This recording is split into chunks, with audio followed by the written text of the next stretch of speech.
Hello, beautiful creatures of the world, and welcome back to Coffee with Kerri-Lynn. The sun is coming out, but it's not supposed to get very hot today.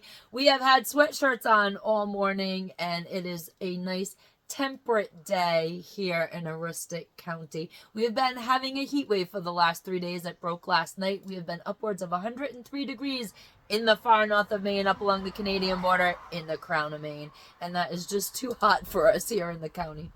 Our general summer goes about 78 degrees to maybe 85 degrees on a very hot day. And last year we were very, very hot and very, very rainy. And it looks like we're going to pick up that pattern again this year. And it was just, we've had 3 days of misery up here. Playing extreme farmer, making sure all the animals out in the barn have been nice and cozy and well hydrated. And it's just, you just want to peel your skin off in that high heat humidity. It's just been nonsense going on around here, ladies and gentlemen, beautiful creatures of the world.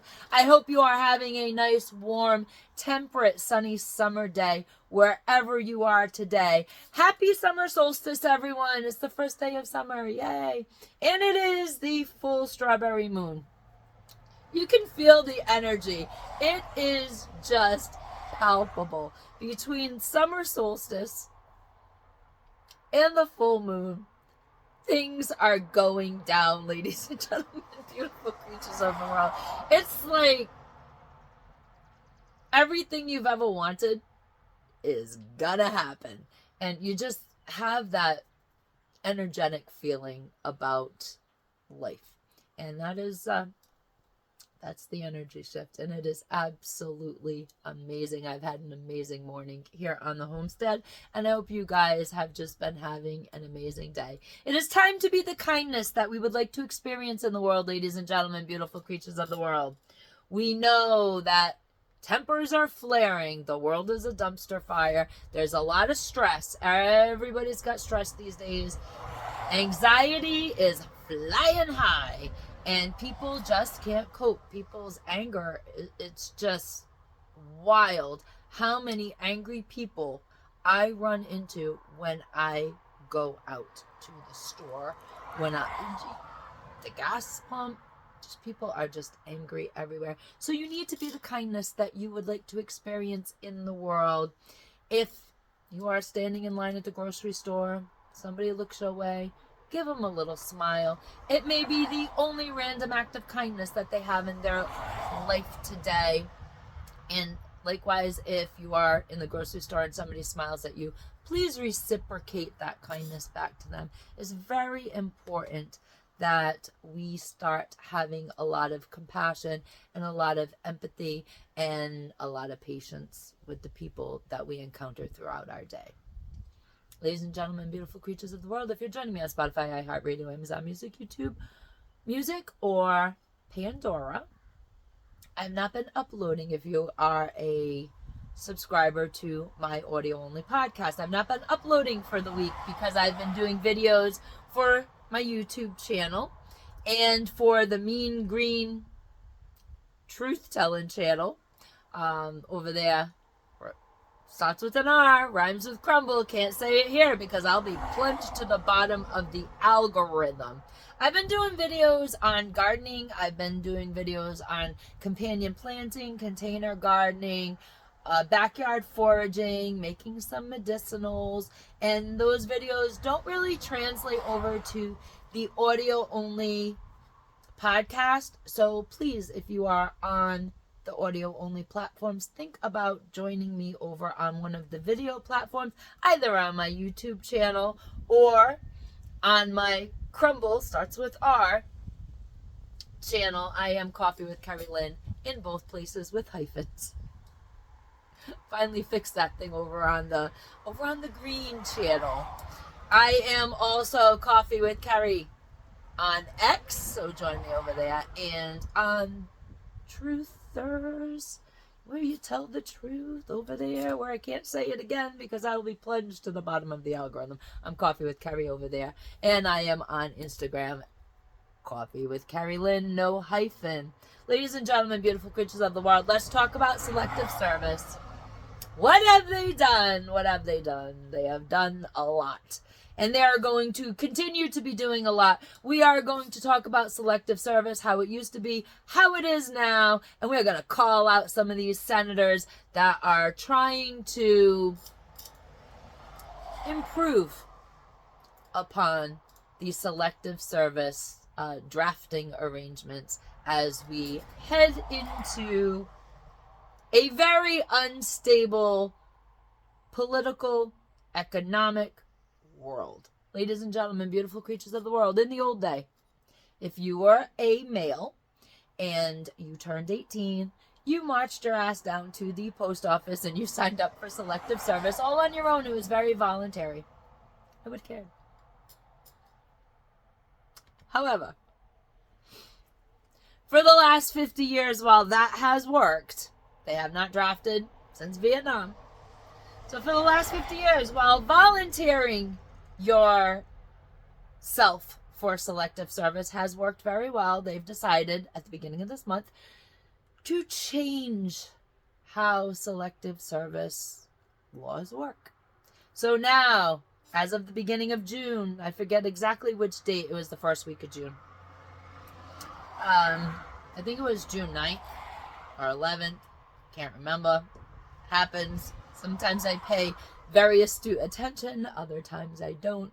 Dates, times, places. We run on Kerri time over here on the homestead, so dates, times, places sometimes don't mean that much to me, ladies and gentlemen, beautiful creatures of the world.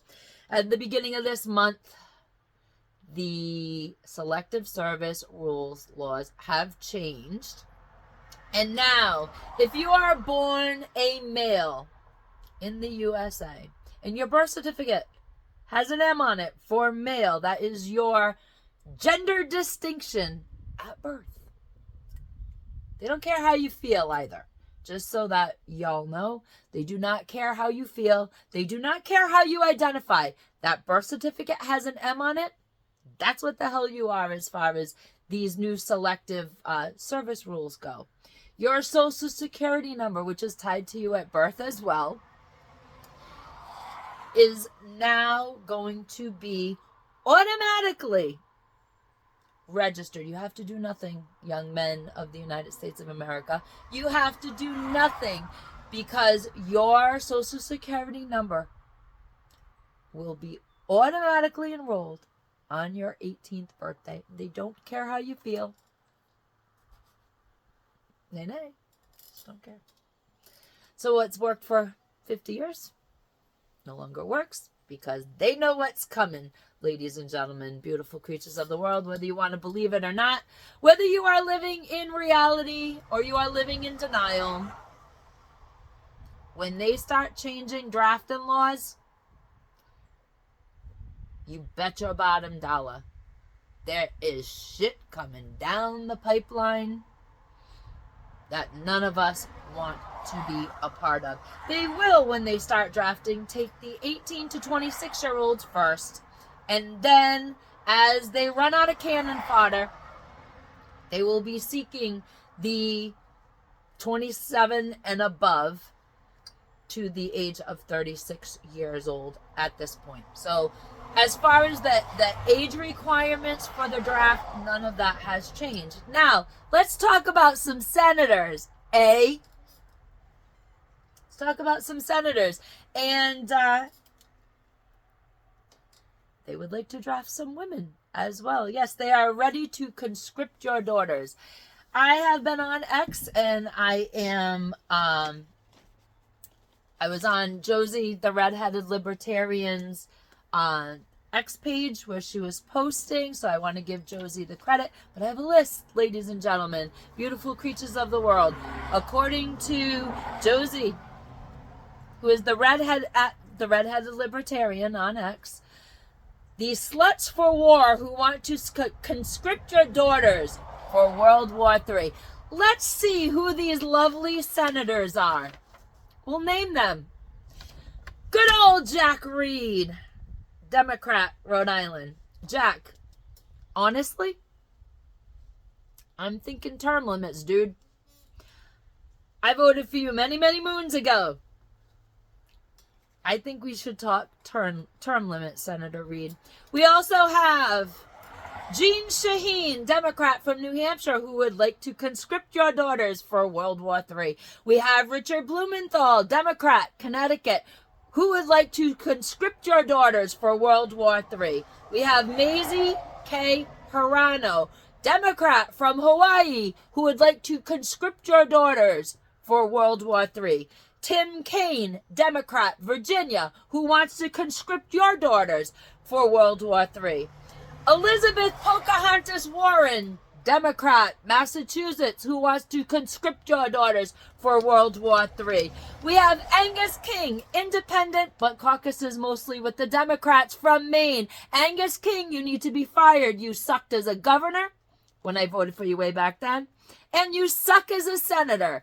There you have it. We need to talk term limits in the Senate and in Congress, ladies and gentlemen, beautiful creatures of the world, because these people are out of control. We have Gary Peters, Democrat from Michigan, who wants to conscript your daughters for World War III. We have Joe Manchin, Democrat, West Virginia, who wants to conscript your daughters for World War III. We have Tammy Duckworth, Illinois, who wants to conscript your daughters for World War III. We have Jackie Rosen, Democrat, Nevada, who wants to conscript your daughters for World War III. And we have Mark Kelly, Democrat from Arizona, who wants to conscript your daughters for World War III. And we will be putting up the actual list at the end of the video. Or maybe we should pause now and do that. Let's pause now and put up a screenshot of the redheaded libertarians post on the senators who want to conscript your daughters as well as your sons for World War III. So how's that for a lackluster list of senators who not only want to send your sons to the battlefield, but they also want to conscript your daughters? How's feminism working now, young ladies? Ain't so great, is it? I had this kind of figured out when I was way younger than I am now. I was in my late teens, early 20s, when I figured out that feminism actually sucked. The feminist movement actually sucked. And I predicted this way back in the 90s with all this nonsense where they want to equal rights. Y'all want to be equal, y'all going to get drafted. I predicted that in the 90s during Desert Storm. So there you go. Ladies and gentlemen, I grew up being raised by feminists. My mom and my aunt were very big into the feminist movement in the 1960s. They were very big into equal rights in the workplace, equal pay in the workplace.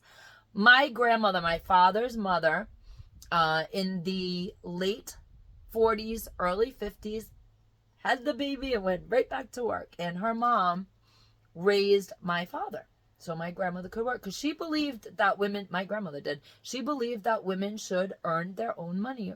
And that was just her belief of the time. It was an anomaly of the time because most households believed that the man took care of his wife and his family, and stay-at-home mothering was the way of the world back then. But my grandmother had my father and went right back to work because she believed that with your own money as a woman, you had your own independence. She believed that a marriage should have 3 bank accounts: the joint bank account, his bank account, and her bank account.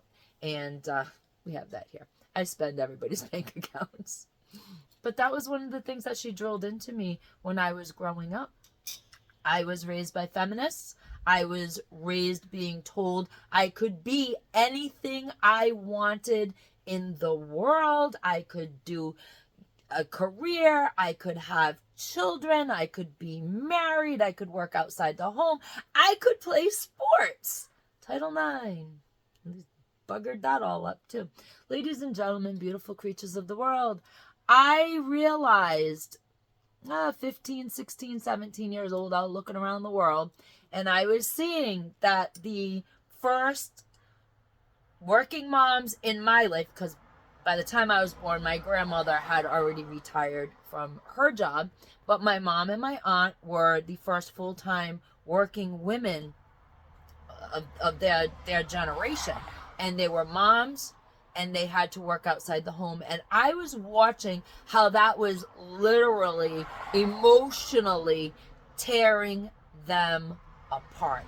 When they were at work, they wanted to be at home. When they were at home, they knew they should probably have done the overtime at work. And it was a constant push and pull. There was constantly school functions that were missed.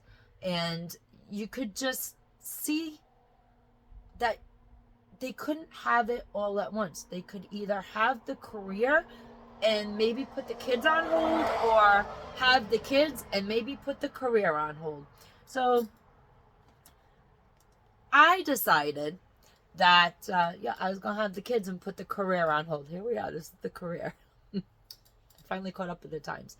But I decided that early on, I was 16, 17 years old, and I was seeing that you couldn't bring home the bacon, fry it up in the pan, and still have everything you wanted out of your family life. So I chose to be a stay-at-home mom, and my husband supported the family, and that's how it has always been.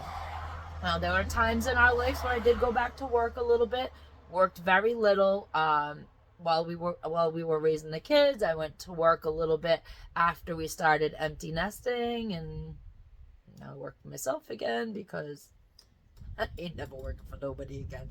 It's just a thing. I can't take orders. I can't take orders at my age. I don't listen. I can't take orders. I have my own ideas and opinions, and I voice them because I'm a cranky old lady up here in the far north of Maine, up along the Canadian border.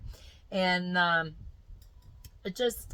realized you couldn't have it all at once. You could have one or the other if you did not want the heavy emotional turmoil. So I did not buy into the feminist movement. And the more rights women got, I said, wait, because there will be a day. There will be a day when they say, you got your equal rights for equal pay, you got your equal treatment in the workforce, you can enroll in the military voluntarily. Wait, because they're gonna draft you. I don't know, there's a fly. They're gonna draft your ass with all this equality that y'all want. Honestly, I never thought I'd see it in my lifetime. But here we are. 50 years after the last draft, and they're thinking about it again, and they are changing the Selective Serivce Laws and requirements. How do you guys feel about this? Drop your feelings in the comment section below. I'm in the comment section. If you just want to say, hey, I'm there. I'll say hey back. If you want to have a conversation, we can have a conversation. And ladies and gentlemen, beautiful creatures of the world, things are going to get dicey and spicy. They are going to heat up. They're going to start in a week when we have that fraud of a presidential debate. CNN made their own rules. They won't even put a third candidate in there. Bobby Kennedy Jr. out. You can't participate. You didn't hit the requirements.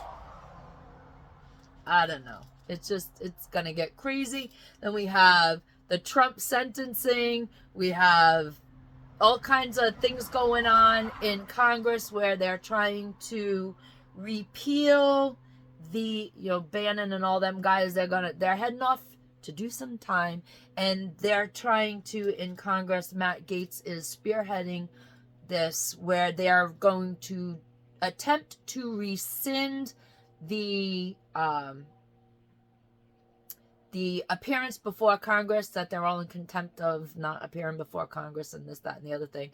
And they're going to try to rescind those orders so that there ain't no crime and you don't have to go to jail for that. So we'll see how that works. And then, there's the world thing going on. There's just so much. domestically, worldwide. Hold on to your pants, ladies and gentlemen, beautiful creatures of the world, because it's just going to get nuts. It's just going to get nuts from here on through November. And then in November, you know it's a damned if you do, damned if you don't situation, because half the people are going to think it's illegitimate, and then the other half of the people are going to think it's illegitimate, and we're just going to be in a shitstorm. But we're going to remain level-headed, and we're going to find solutions to any storm that we encounter in the world. We're all in the same storm. We're just in different boats. Some people are in yachts. Kudos to them. They earned it. They deserve it. Some people are in cabin cruises. Some people have the speedboats and they're trying to zip around and avoid everything. And, you know, some people are on rafts. Some people are literally in the water in life jackets. So please, if you see someone struggling, do everything you can to be a blessing to them today. And as for us here on the homestead, there are days that are great, and there are days that I'm in a canoe up Schitt's Creek without that paddle. Ladies and gentlemen, beautiful creatures of the world, Carpe Diem, because no one promised you a tomorrow.